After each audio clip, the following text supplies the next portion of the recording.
Alright guys, we're back for part 2, opening the second commander. Sorry about the scratchy sound, what was that?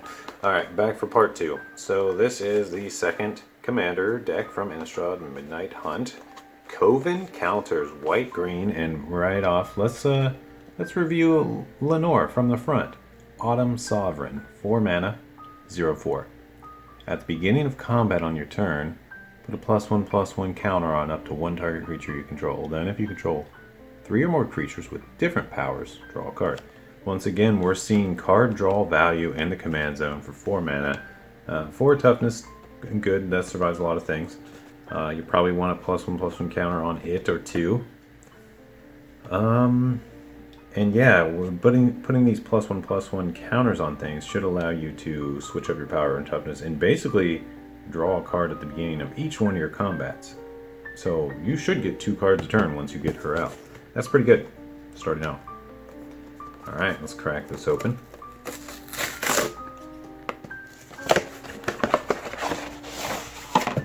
It is definitely a nice commander.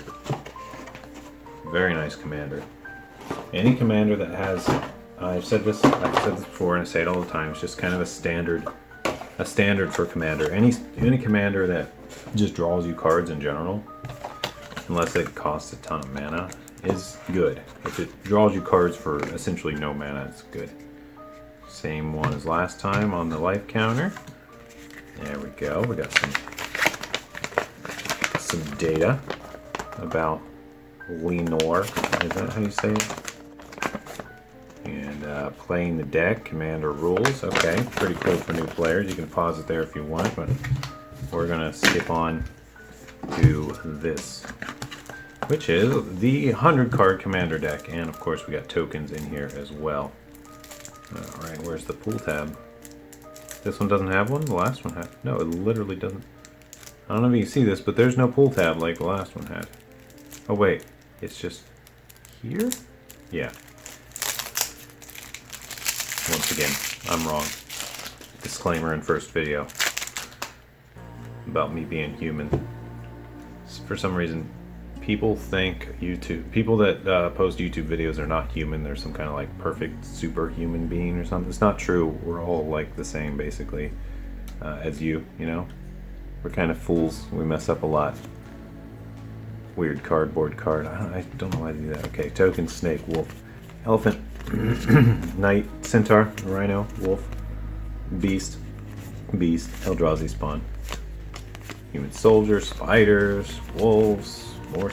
Oh, it's the spirits. Okay, a lot of different token types. It's kind of to be expected in a deck like this where you want to have a lot of creatures. Sometimes some of those got to be tokens. Alright, and there she is in all her glory. Alright, and we also got Kyler, Sigardian Emissary, a 5 mana 2/2. Alright, you better do something good, Kyler. Human Cleric. Whenever another human ETB is under your control, put a +1/+1 counter on Kyler. Alright, other humans you control get +1/+1 for each counter on Kyler. Ooh, that's a massive buff to your humans after a while. Pretty cool. I like this card. It's got some really scaling out of control potential for your entire army, which is not bad for 5 mana. That's because stuff like that can just win you the game basically in a turn or two. Huge threat. Alright, oops. Hitting camera. Sorry. Alright, Dawn Heart Wardens. I think this is new. I've never seen this. 3 mana 3/3 with Vigilance. Human Warlock. Warlock's a strange creature type to see on these colors. I don't think there's probably no others. Alright, at the beginning of combat on your turn, if you control 3 or more creatures with different powers. We see this a lot. I guess this is called COVEN, where you have 3 or more creatures with different powers at the beginning of your combat specifically. So that's the COVEN ability. And then it does something. Okay, something. Creatures you control get +1/+0. Not bad for 3 mana 3/3. Vigilance buffs your guys. Okay, would like to see some other kinds of value on it other than just a little +1/+0. So probably a card that would be replaced if going for a competitive upgrade. Alright, Moonsilver Key. 1 tap sack. Search your library for an artifact card with mana, ability, or basic land. Okay, so you can grab a mana rock or a basic land. Huh. I guess you could use this to grab like Gilded Lotus and stuff like that and it'd be really good. Interesting card. Alright, Abzan Falconer. I don't think this is new. Oh, 3 mana 2/3 with Outlast. It allows you to put a +1/+1 counter on something as a sorcery. And creatures you control with +1/+1 counters have flying. That's huge. Yeah, this is another really strong army creature. If it buffs them all and it gives them some evasion, or buffs them massively, that's when it's good. The Dawnheart, my problem with it is it's just a +1/+0. If it gave like First Strike or something else, it'd be way better. But just plain old +1/+0, it's like, alright, who cares too much, you know, it's not that big of a deal. Alright. Einok Bonkin. Alright, 2 mana Dog Soldier, 2/1 with Outlast, but it costs a little more than the Falconer. And each creature you control with a +1/+1 counter on it has First Strike. Pretty nice. You could really get a crazy army going with all this. See, I guess if you have one of these along with the Dawnheart, it's a little stronger because +1 power means more when it has First Strike on it, or flying or something. Alright, okay, this is the next guy. Elite Scale Guard. 5 mana 2/3. Ooh, it's an expensive 2/3. Let's see what it does. ETBs, Bolster 2. Alright, so it could be a 4/5 right off. Or it's going to buff something else. Whenever a creature you control with a +1/+1 counter on it attacks, tap target creature defending player controls. Not too bad. A little pricey. I'm not sure how I feel about that guy. I'm iffy on it. It's decent. Forzoff Advocates. 1/4 for 3. Beginning of your upkeep, put 2 +1/+1. Wait, at the beginning of your upkeep, each player may put 2 +1/+1 counters on a creature they control. If they do, that creatures that player controls can attack you or Planeswalker. Oh, so essentially, yeah, allows your opponents to also buff stuff and you. But if your opponents use it, they can't attack you this round, which is not a bad trade-off. That's a cool card. Return to Dust. This is old school instant. Exiles an artifact or enchantment for 4, but if you cast it during your main phase, it does it twice. Swords to Plowshares, very nice, classic. We're not going to go over that and how strong it is. Super strong, best removal in the game basically. Avacyn's Pilgrim, nice, gotta have it. Nice little mana critter. Beast Within, kind of required if you're playing green. Another very strong, destroy target permanent at instant speed. Handles a lot of different problems, but you gotta have a little bit of that in your deck. Steel Menace, 5 mana sorcery. Okay, you get a snake, wolf, elephant. This is objectively kind of bad. I mean, 5 mana sorcery to get a few small base creatures that don't really do much other than sit there. Is an easy upgrade slot if you're going for a more competitive deck. A Biogenic upgrade. Distribute some counters, 3 counters among 1, 2, or 3 creatures, then double the number of counters on each of those creatures. Obviously, could be a bomb. Because you could put a +1/+1 counter on 3 different creatures and double all the counters on those 3, and they could become massive. But this is 6 mana sorcery. I'm going to say that this is another one you could easily go without and upgrade to a better slot. So it's not that it's not strong, it's just that it's so darn expensive, and if it gets countered or someone fogs your turn or goes you or something, you could potentially waste all that mana. And it's kind of the same with Steel Menace. If they just have a bigger blocker, if they've got 1/4/4, this basically does almost nothing but it does give you creatures to buff up, so that's the point of it being in the deck. Alright, I'm getting off topic now and ranting theory about why cards are good or bad, which I am going to try to minimize. Alright, Eternal Witness, a no-brainer. Growth Spasm. What is this? Search for a land, put it on the battlefield tapped. Create an Eldrazi that has sacked this creature or a color. Okay. I actually like this card. See, it's kind of like getting 2 mana. Basically. Pretty good. Alright, Inspiring Call. Draw a card for each creature you control with +1/+1 counter on it. They gain Indestructible. This is good, especially in this deck. Just drawing all these cards is awesome, of course, but also stopping your opponent's board wipe, which they're going to want to do against this deck, because obviously you're stacking up counters and big flying first strikers, massive guys drawing a bunch of cards. So sitting on this as your big counter when they try to destroy everything is good. It's not going to stop sack, it's not going to stop bounce, so that kind of stinks. You're going to need hexproof or some, I don't even know. It depends. It just depends. A lot of this stuff targets, some of it's global. Doesn't stop any of the global stuff except for like Wrath of God and destroy, all destroy features. Alright, Yavimaya Elder, old school. Just a nice way to kind of keep your ramp going. Kind of a slow card in my opinion. It takes 5 mana to get it online. And you do get a temporary 2/1 blocker, but I would probably replace this if I were going more competitive. Endurance Scale Lord. Alright. The dragon of these colors. This is kind of an old card. 4/4. Basically, it allows you to put a +1/+1 counter on it anytime you put one or more of +1/+1 counters on something else. So this would grow very quickly with the rest of the deck. Pretty strong include, I think. Wish I had Trample, but at least that's flying. Alright, Juniper, Order Ranger. This might be new, I've never seen this. 2/4 Human Knight. Whenever another creature enters the battlefield under your control, put a +1/+1 counter on that creature, and a +1/+1 counter on Juniper Order Ranger. Pretty cool. It's kind of like Kyler almost, except Kyler's clearly a little better because it buffs your entire team statically. Well, this is also good because even if Juniper dies, you can still get to keep all those counters you put on things. A little pricey. I would like to see it one less CMC to be really considered. Alright, let's play it. But not bad, not bad. Tristani Summoner. Tristani Summoner. Okay, it's a 1/1 for 7. But she comes in and creates a Knight with Vigilance, a Centaur, and a 4/4 Rhino with Trample. So 2/2, 3/3, 4/4. So essentially for 7 mana you get a 1, 2, 3, and a 4. A lot of creatures very suddenly, very expensive though. 7 mana, you really want to spend your whole turn creating just some vanilla creatures for that much mana?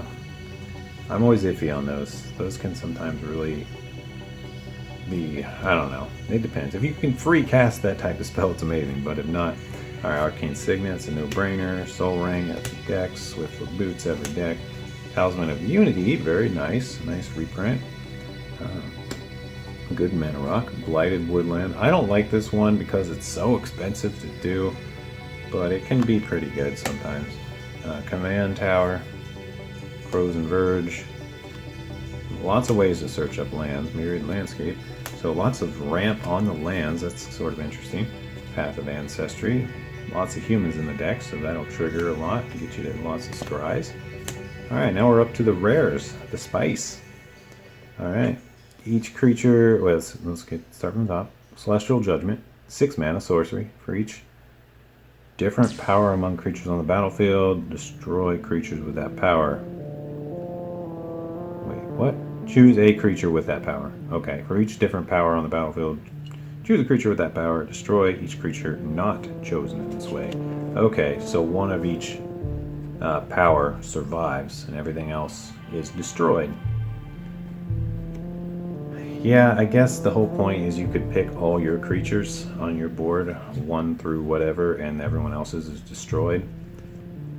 That could be a blowout if you've got it set up, which in theory you should have it set up because your commander incentivizes you to keep doing that. So if you're getting to stack up, this would be sort of a one-sided board wipe, which is pretty cool. Alright, Curse of Conformity. A 5 mana enchant player curse. Non-legendary creatures enchanted player controls have base power and toughness 3/3 and lose all creature types. Lose all creature types? So this could ruin someone's tribal deck. Oh man, I guess this would wreck Slivers, wouldn't it? Alright. Well, not necessarily. Sliver, I don't know. Does this, this doesn't include creatures in the deck, so like the Sliver, you could still search up, I don't know. I don't want to get too much into theory. I don't know if that card's good or not. It seems pretty situational. I wouldn't probably play it normally. Alright, Moorland Rescuer. 6 mana, 4/4. Human Knight. 6 mana, 4/4. Whew. When it dies, return any number of creatures with total power X or less from your graveyard to the battlefield, where X is Moorland Rescuer's power. Then you exile Moorland Rescuer. Okay. 6 mana is a lot. It's going to grab a bunch of stuff from your yard. Great late game, but something you don't want in your opening hand. That's, you know, I feel like that's one of the rules of thumb is you don't want too many cards that would be bad in your opening hand. And this is one of them. And that's another with like the Tristani thing.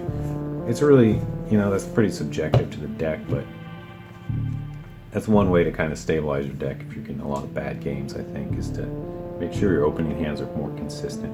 Alright, Cigar is Vanguard. Flash, Flying, 3/3 Angel. Right. When she ETBs or attacks, choose any number of creatures with different powers. Those creatures gain double strike. Oh my goodness. Okay, this is a game ender. Yeah, this card's really, really good.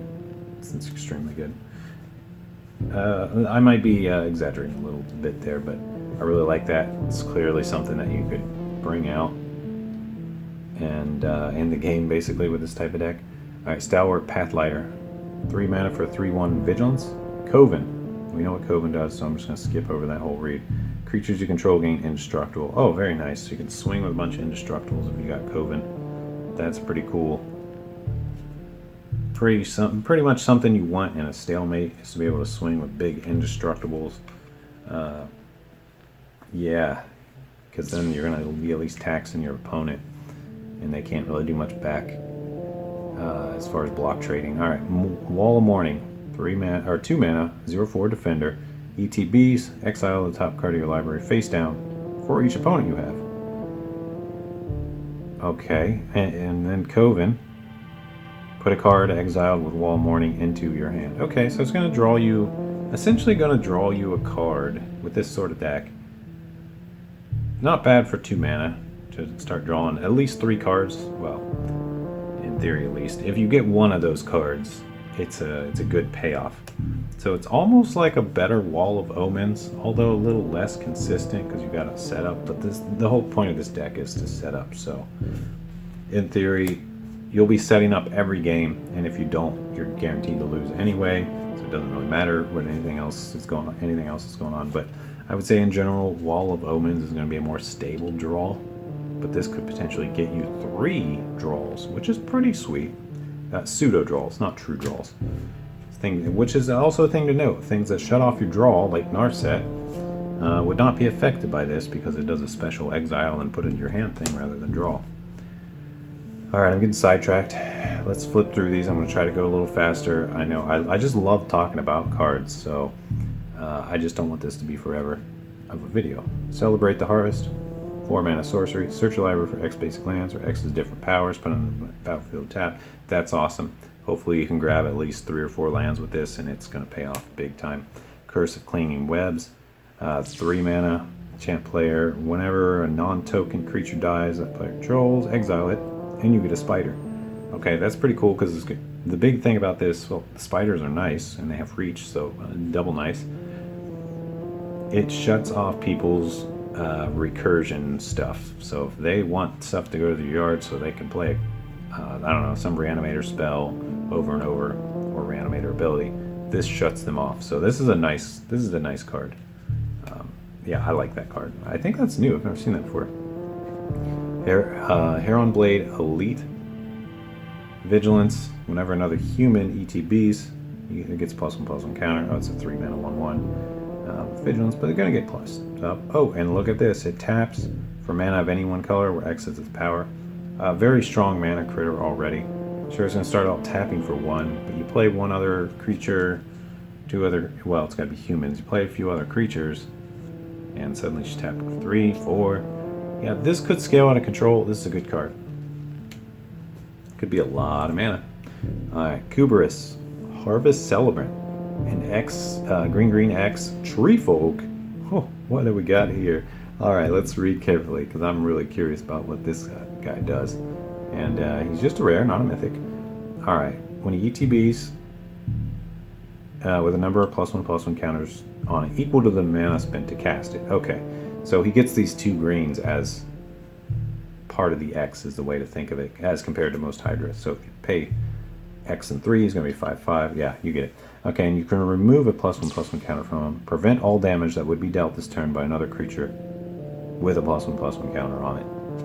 So the remove thing is going to be pretty hard to use against other players, because it's not that true that people are going to be playing with +1/+1 counters that often. So he's got a little bit of a fog effect. Not bad, not bad. Let's not talk about him too much. Seems okay, but not that great. I probably wouldn't play him, honestly. Alright, Ruinous Intrusion. Exile an artifact or enchantment. This is an instant for 3 mana. Put +1/+1 counters on it, where X is the mana value of the permanent exile. Okay, so removal and X counters is what you want in this deck. Fits pretty well. Cigar Zealot, 5 mana, 3/3, human cleric. Beginning of combat, and choose creatures with different powers. Each of them get +X and Vigilance until the end of turn, where X is this guy's power. So you're going to be able to buff up quite a few guys to 6/6s. Choose any number of creatures with different powers. So you could choose him, and it's going to make him a 6/6 Vigilance and anything else. This guy is not bad. This guy is probably better than he seems. He seems kind of like a what is that? The Apex thing. I can't think of the name of it. He seems kind of like the old Pathbreaker Ibex, which is a really classic commander card. Ibex gives trample though, and it does it based on your biggest creature. This guy just pumps equal to his size, but he is a little cheaper to bring out, and he gets Vigilance instead. So he's pretty good. He is he reminds me of Pathbreaker Ibex. I don't think he's quite as good, but you could debate that he's even better because of the lower mana cost. So this guy is something to keep an eye on. This is a strong creature that could really make your board swing huge all of a sudden, especially if you get a lot of +1/+1 counters on him. I'm seeing a lot of need for trample in this deck that I'm a little worried it doesn't have much of, but it does have some flying, so that's good. When Somber World, whatever. All right, start from the top. 7 mana, 1/1 human ranger. I'm not even going to try to say his name. Somberwald? I tried. I tried. When he ETBs, you get a wolf. You get a 2/2, a 3/3, and a 4/4. And creature tokens you control have Death Touch. Okay, that's pretty cool, but for 7 mana, I'm going to nope on that one. Angel of Glory's Rise. Oh, this is a classic card. 7 mana Flying Angel. I love this card. ETBs, you exile all zombies, then return all humans from all graveyards to the battlefield. Exile Zombies brings all humans back. Plus you get a body. You saw the number of humans in this deck. That's a strong card for this particular deck. Alright, Bastion Protector. Commanders get +2/+2 and have Indestructible. This guy's really strong. He's a 3/3 for 3, and his ability is just exactly what you want in Commanders. So yeah, you're going to see this card played a lot in Commander. That's good. Citadel Siege. 4 mana enchantment. You choose cons or dragons. This is an old card, but I've just never read it before, so I'm going to read it. Alright, if you say cons, at the beginning of combat, you put 2 +1/+1 counters on target creature you control. Not bad, not bad. Dragons, at the beginning of combat on each opponent's turn, tap a creature they control. Okay, so cons is kind of like defense, cons is attack, defense is kind of like the dragons. But dragons tapping down your opponent's creatures is also good for offense too. So I don't know. Obviously you're meant to name the +1/+1 thing, but I guess if you don't have any creatures and you need to shut something down on your opponent's turn, dragons is pretty good. Not a bad card, interesting. I like the interaction of it. Alright, I'm running out of time here. Cleansing Nova. This is a classic. You know what it does for 5 mana. It's in here. Custody Soulbinders. A 4 mana 0/0. ETBs with X +1/+1 counters, where that's the number of other creatures on the battlefield. Okay, so number of other creatures on the battlefield, including your opponents. This thing will come out as probably like a 10/10 or something most of the time for 4 mana in a commander game, in theory. So that's sweet already. You can remove a counter from it with 3 mana and create a little flyer. Alright, pretty cool, pretty cool. Nice for going wide. Dearly Departed. This is classy. I've been in commander decks before. 5/5 Spirit, flying. And it's in your graveyard. Humans enter with +1/+1 counter on them. A bonus one. So something you want to get out and you don't mind dying. Herald of War. When it attacks, put a +1/+1 counter on it. Angel and human spells cost 1 less to cast for each +1/+1 counter on Herald of War. This is really good for this deck. It's a 5 mana 3/3, but it is going to grow every attack, and it's going to make your stuff cheaper. Pretty good. A little, I don't know how I feel about it totally, but it's pretty good. Hour of Reckoning just destroys all non-tokens. It's got Convoke on it, so you can use your tokens and stuff to help pay for it, which is kind of cool. Knight of the White Orchid. Very nice for ramping up. You gotta have an opponent with more lands, but you get a plains, and it's 2/2 first strike for 2. Not bad. A decent include. Machas the Lunar. The only thing I would say against stuff like this is the green deck. Green has really good ramp already. You don't need to run the subpar white-green. That's just my opinion. But that's just what comes to mind. Machas the Lunar, Mythic. Alright, this is epic. This is Mythic. White necks. ETBs with X +1/+1 counters on it. Alright, and you can tap, put a counter on them, tap, remove a counter, put a +1/+1 counter on each other creature you control. That's pretty cool. Even if you get them out pretty small and you have a wide board, you can make your board a little insane. Alright, Oderic Master. Tactician, first strike 3/4. When he and 3 other creatures attack, you choose how everything blocks, and I believe you could even just choose no blocks. Just another nice evasion thing. Riders of Gavany, 4 mana, 3/3 Vigilance. Choose creature type. Humans have protection from the chosen type. If you're going against another tribal, you can drop this, name their tribal, and swing out, and they can't block. Just a game ender. Nice card. Unbreakable Formation, another pretty strong card.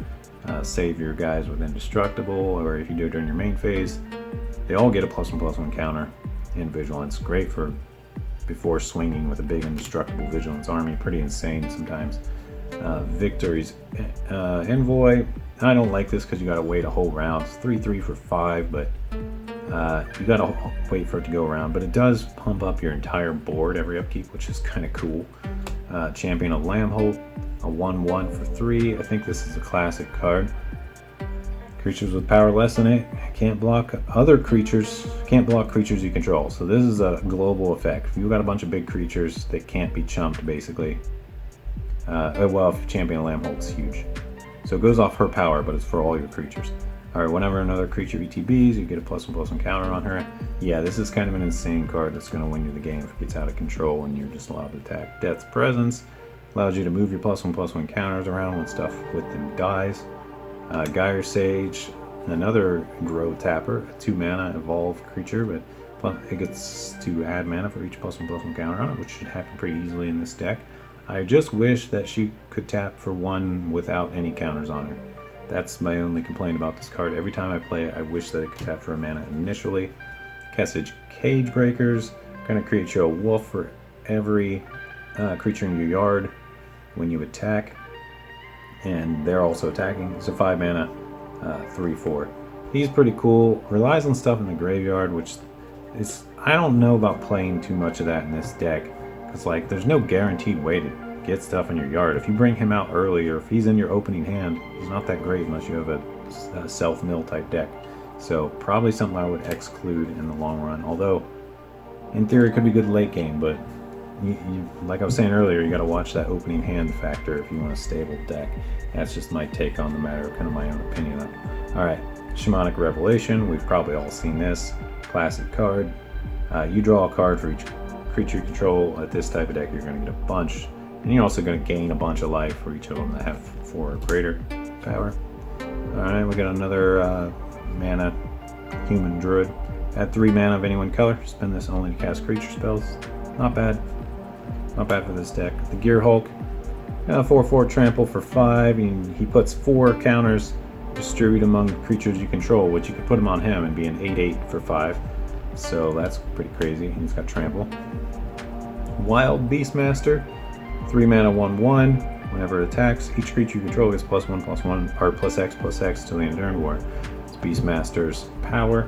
Another Pathbreaker Ibex type effect. Now this is a really expensive card, so they're not going to put it in commander decks, but it gives trample. I think is like the huge thing, and equal to the greatest power among creatures. This is equal to its own power, so we're seeing a little bit more limited cases for those on these cheaper versions of Pathbreaker Ibex, but hey, that doesn't mean they're not good though.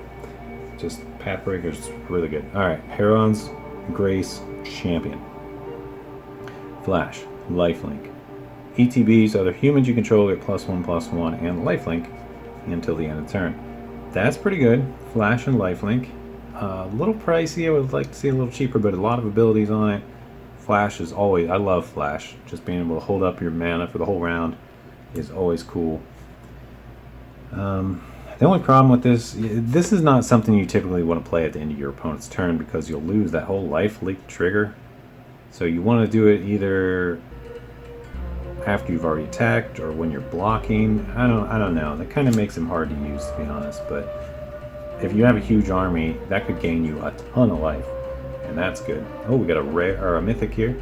Cigar, Herons Grace, 5 mana, 4/5. Flying. You and humans you control have hexproof. You can pay 2 and exile cards from your graveyard to create a human soldier. Very nice. Yeah, giving your humans and you hexproof is very nice. Very, very nice. Like Crafter's Bestiary. During your upkeep, scry 1. This is kind of a classic card.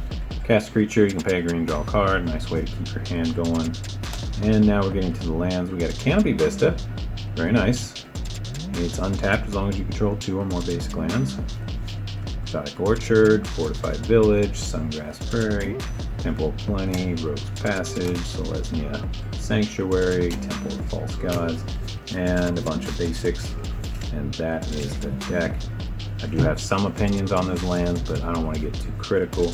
They're not too bad. The main thing I usually say is if you don't have any untapped land shenanigans, these are typically not that great. Or if you don't, they're also made okay if you have things that say you may play an additional land this turn because you can play the one you bounce and that sort of thing, and that's pretty good. But without that, I would say probably don't play these. They can really set you back a turn and give your whole, and basically give all your opponents a free time walk, which is not what you want to be doing in this game. So you got to watch out that some lands will do that to you, and it really stinks. And that goes for these temples too. Sometimes they can do that. Temple of False Gods can do that. I don't think this is too risky because there's so much ramp in this deck. As long as you're shuffling well, it's fine. But yeah, that's my take on it. Alright, well thanks for watching the COVEN Counters opening and review. Matt from MTG Ownage, over and out. Peace guys, see you in the next video.